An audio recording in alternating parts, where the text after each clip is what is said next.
tonight.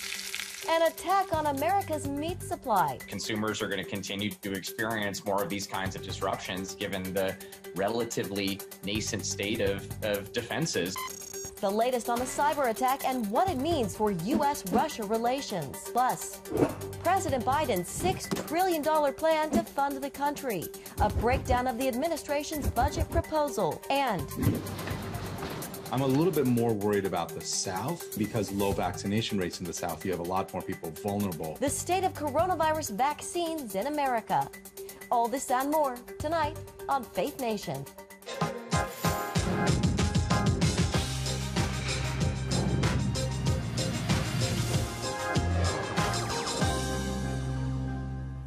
Cyber hackers hitting consumers where it hurts. Good evening and welcome to Faith Nation. I'm Jenna Browder. Processing plants getting back up and running again after a hack caused meat supplier JBS USA to shut down 9 beef plants across the country. And that is leading to fears of price hikes. CBN's George Thomas has our top story. George? Jenna, the JBS Food cyber attack is just the latest in a growing number of hacks against a variety of institutions and businesses. One cybersecurity firm recorded more than 40 ransom attacks against food companies alone since May 2020. JBS, the nation's second largest producer of beef, pork, and chicken, halted operations in all 9 of its meat processing plants.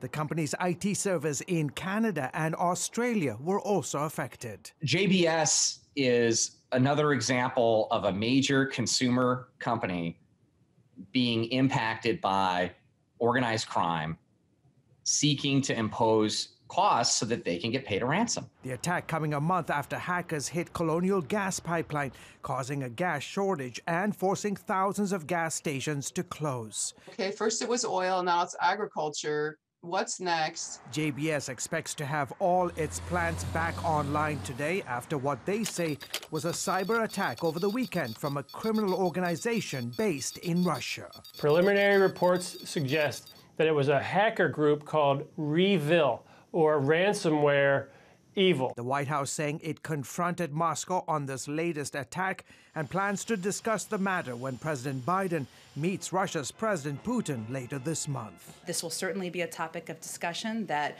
harboring criminal entities that are intending to do harm, that are doing harm to the critical infrastructure in the United States is not acceptable. We're not going to stand by that. We will raise that, and we are not going to take options off the table. Meanwhile, the JBS attack putting pressure on a food supply chain that's already facing constraints, with labor and transportation costs up compared to last year, the price of beef, pork, and almost everything else soaring even before the attack. We could see some prices shoot up even more.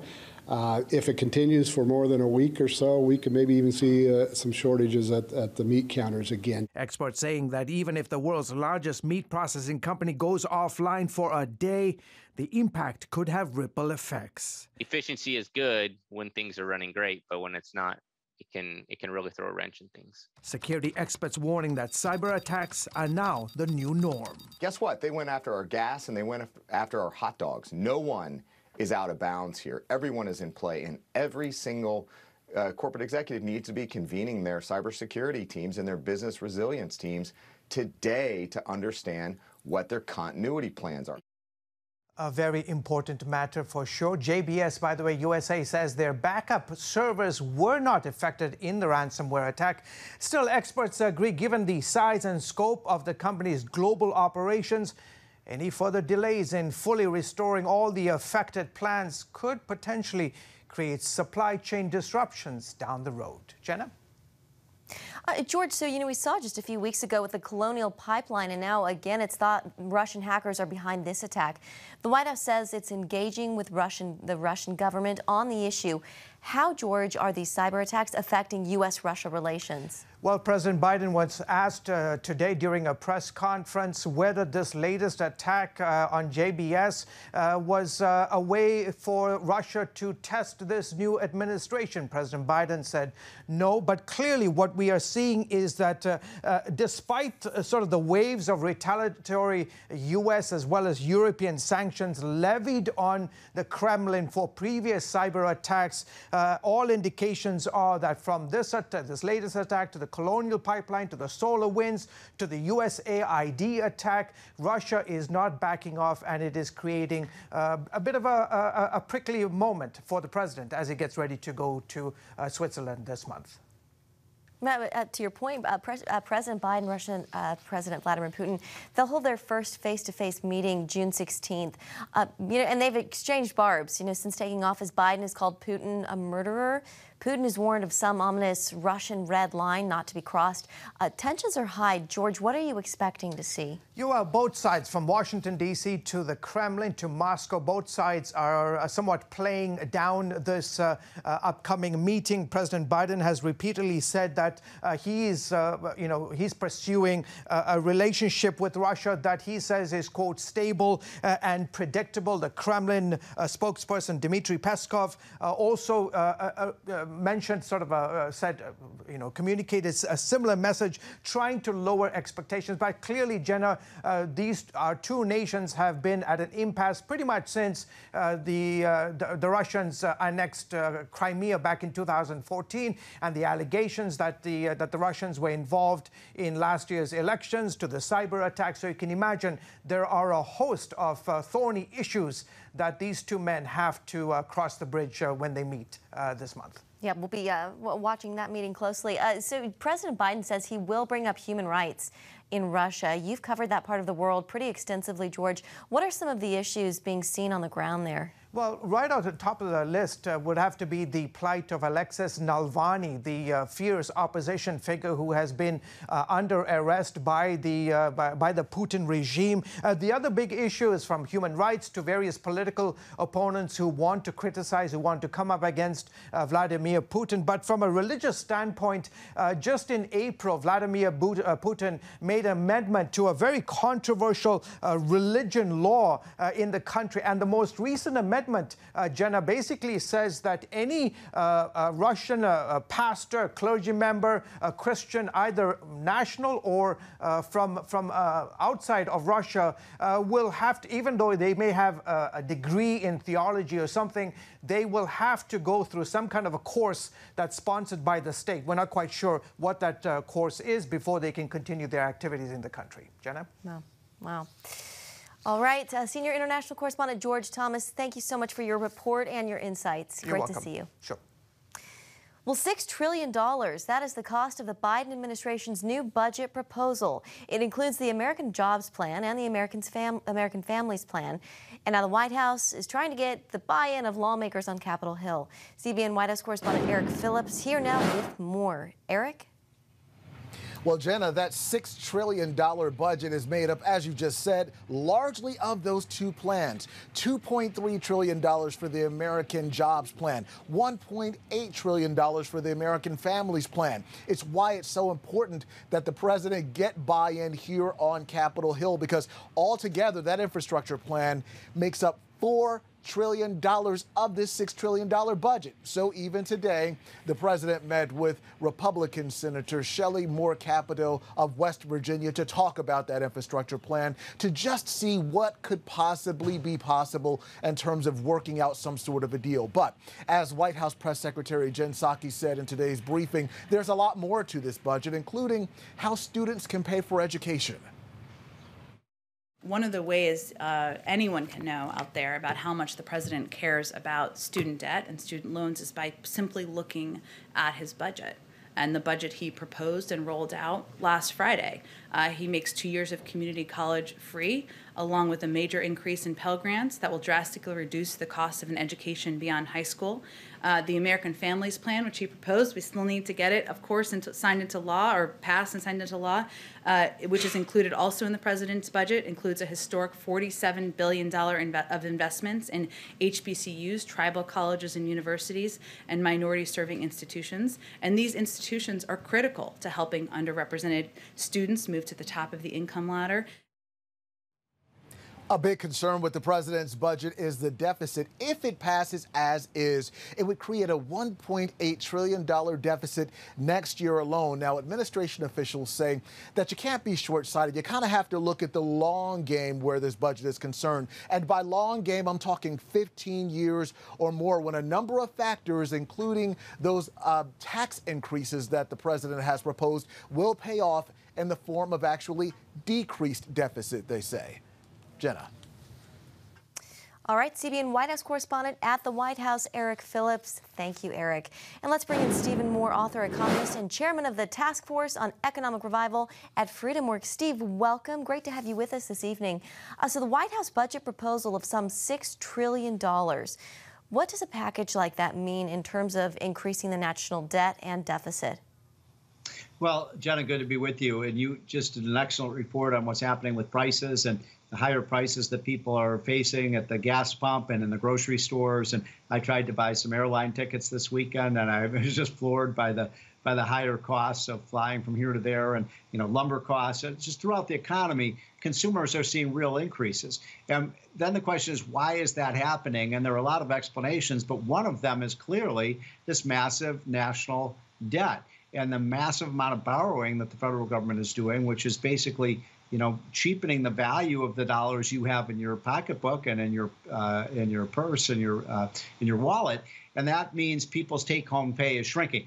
And so one of the reasons this is such an unwise budget and so harmful to America's economic future is if that we were to pass a $6 trillion budget, we would see inflation continue to rage out of control and much higher than it is today. And one other thing, Jenna, that inflation is a tax on American consumers, and it's a regressive tax. It's a tax on the lowest income people. It's a tax on elderly people who are living on a fixed income and now have to pay more money to fill their tank or to go to the grocery store or for whatever, go to the hardware store or whatever it might be. So it's a terrible budget. I'm actually surprised that Joe Biden actually put it out there because I think that it certainly isn't going to get a single Republican vote, and I'm really hoping and praying that there are some sane Democrats in the Congress who will reject it. Well, yeah, it is bold. We've never seen anything like this in history before. President Biden has said, and this is a quote, Steve, "Don't tell me what you value. Show me your budget, and I'll tell you what you value." What does this White House proposal tell you about Biden's values? That he doesn't care about the nation's fiscal future, that he's willing to put our kids and grandkids' kids into massive multi-trillions of dollars of debt, that he doesn't value businesses because this is the biggest tax increase on American employers, small businessmen and women and American corporations. It's almost like, when I worked for Donald Trump, obviously the theme was put America first. This seems to be a budget that is predicated on the idea of putting America last. We shut down our energy production. We tax American companies, but not Chinese companies and Russian and Japanese companies. We would vastly expand failed programs like the U.S. Department of Education. Even, by the way, one of the things that I think people should be worried about, Jenna, is something like 75 to 80,000 more IRS agents to go through everyone's tax returns, and that is not a fun process, having gone through IRS audits many times in the past. All right, Stephen Moore, it's great to have you on this evening. Thank you so much. Stephen Moore with FreedomWorks. Have a great night. And coming up, a showdown in the Lone Star State of a Republican-backed election measure. The governor's push to change voting laws and the pushback it's facing from Democrats.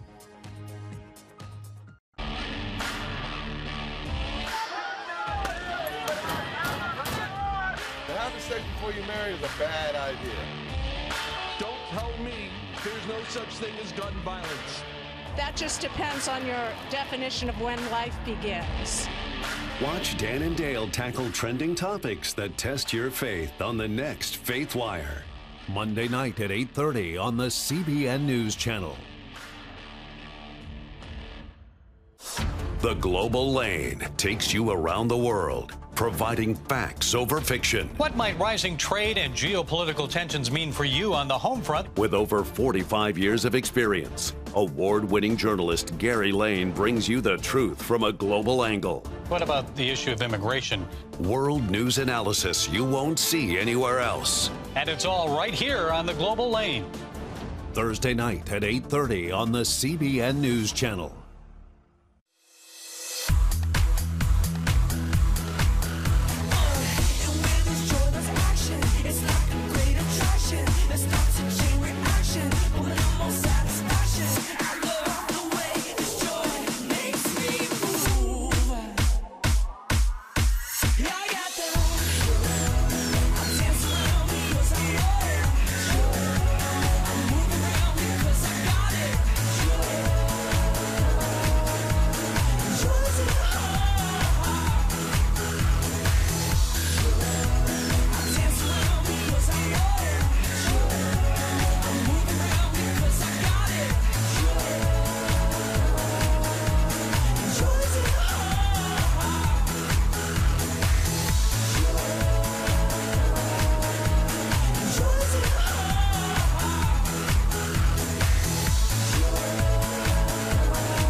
Welcome back. Well, state lawmakers in Texas are expected to hold a special session to focus on a GOP-backed election measure that's making waves across the state and the whole country. The bill does things like ban 24-hour polling places and drive-through voting. While many Republicans say it would help protect against election fraud, Democrats call it a form of discrimination. As the bill was set to be voted on over the weekend, Texas Democrats staged a walkout, effectively killing the measure for now. We know what those bills are aimed at. They're aimed at making it harder for all Texans, but especially Texans of color, to cast a ballot. That is wrong. Governor Abbott says the election bill is a must-pass emergency item that will be added to the special session. Still, though, no word yet on when that session will take place. Tony Perkins is the president of the Family Research Council, and he joins us now for more. Tony, your thoughts on this voting measure in Texas? Some people might say, what's the harm with things like 24-hour polling places and drive-through voting? This bill would ban both. Well, Jenna, what's happened since the November election is you've had 48 states that have introduced almost 400 bills to address the irregularities that popped up in the November election, which has shaken the confidence of the American people. And so Texas is right to move forward with this. And I think, it's interesting to watch how Democrats on the left are responding to this. They've kind of put a twist to the famous phrase of Democratic President Franklin Roosevelt.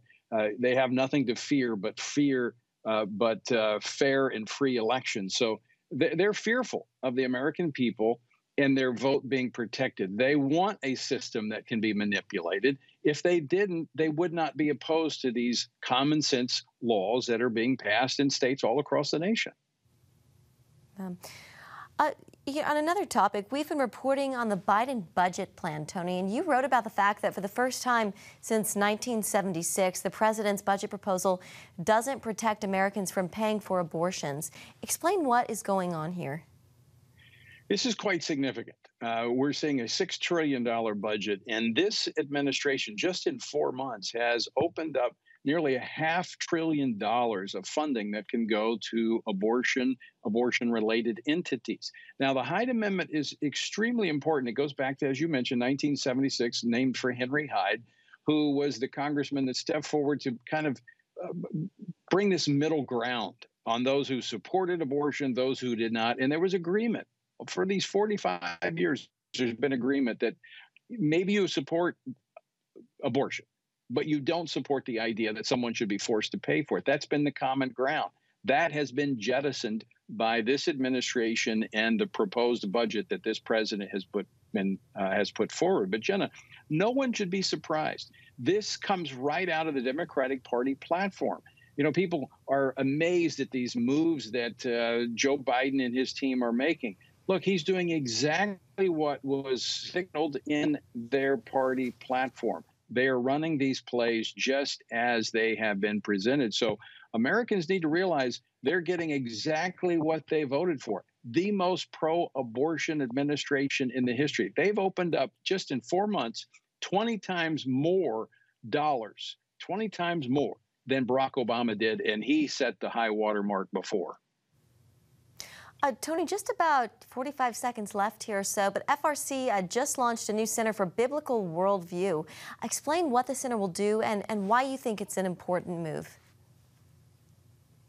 Well, Jenna, as Christians, we need to look at the world around us through the lenses of Scripture. And according to George Barna, only about 6% of American adults have a biblical worldview. So we want to help equip believers, followers of Jesus Christ, to see the events, including those issues in the political arena, through the lenses of Scripture. Where we have the greatest strength and foundation is on the Word of God, and that's the purpose of our Center for Biblical Worldview. All right, well, congratulations on that. I know that's big news for all of you over there, and we will watch to see what comes, what you all put out. Tony Perkins, president of FRC, thank you so much, Tony. Thanks, Jenna. Well, case numbers are falling. So are the number of Americans being vaccinated. The latest on the coronavirus crisis when Faith Nation returns. Want to be a part of a community that inspires your spiritual growth while winning prizes? The all-new CBN app. Connect with the community for prayer and encouragement. Track and set spiritual goals. Enjoy conversation starters with friends and family. And collect points to win prizes. The all-new CBN app. A great place to belong. Download the app at cbn.com/mobile. Grow, connect, have fun. The all-new CBN app. On the home front. Thanks for joining us for CBN's On the Home Front, where we highlight what the men and women of America's military do to defend our country. CBN honors the men and women in our military with an initiative called Helping the Home Front. It partners with churches across the country to meet the needs of their military families, from repairing homes to wiping out medical bills for wounded veterans. Wednesday at 3 on the CBN News Channel.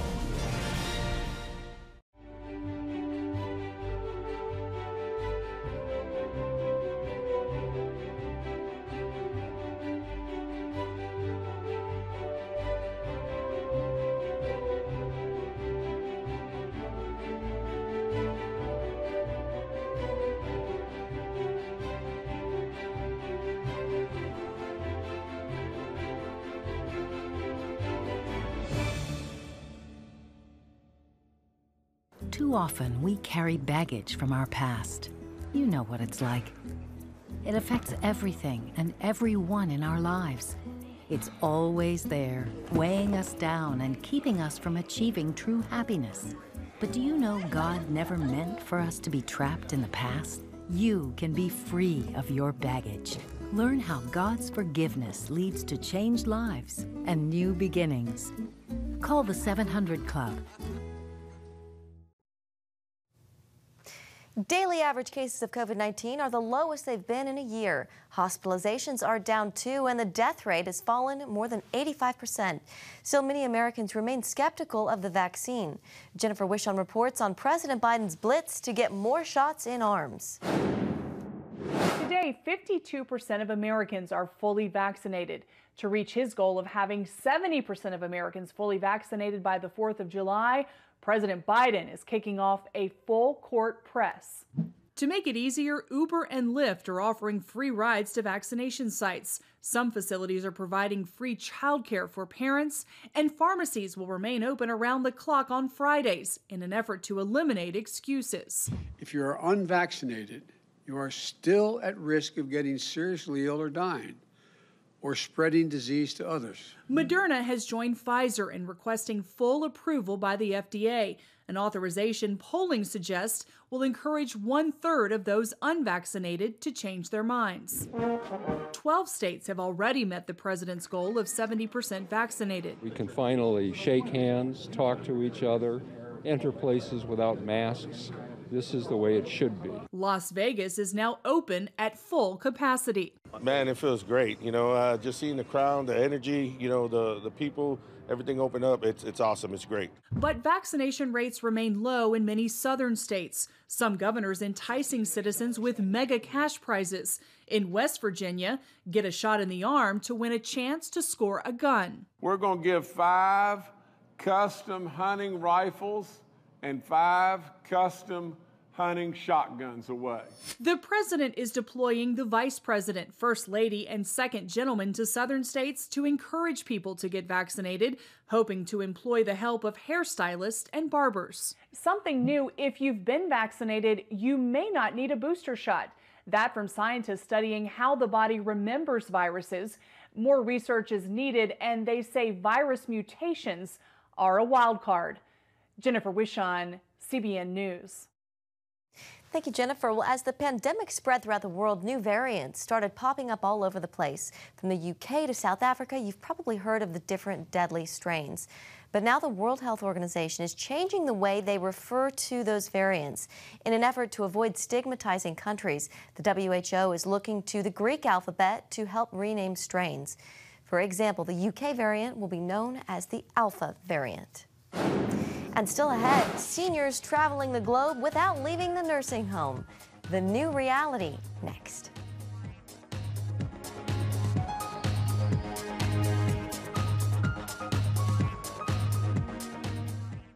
Are you suffering from feeling tired or worn out during the day? Can you not turn off your brain at night? You are not alone. Hi, I'm Dr. Michael Bruce, the sleep doctor, and I've partnered with the Christian Broadcasting Network, and we're gonna bring you some unbelievable information that you can use tonight to get a better night's rest. Wake up to your best life. Call 1-800-700-7000 or go to cbn.com to get your free copy of Protect Your Sleep today. Nutrition, exercise, essential oils, weight loss, and more. It's Healthy Living with Lori Johnson. Talk about what's in this. Join CBN health reporter Lori Johnson to get the latest information from today's top health experts. This is fantastic. Find out what you need to know to live a healthier life. Watch Healthy Living, Tuesday night at 8:30 on the CBN News Channel.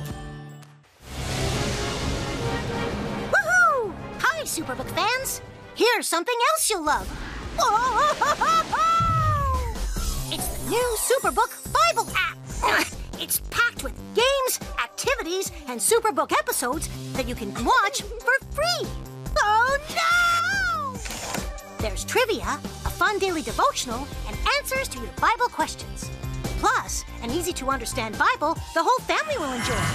You can even create your own Superbook character. Ta-da! Whoa! Millsburg Falls man, come. Sorry, pardon me. Sorry, excuse me. Ouch! Are you getting this? Earn super points to win daily prizes too, and so much more. Time to get back to my adventures. See you soon. It's the new Superbook Bible app.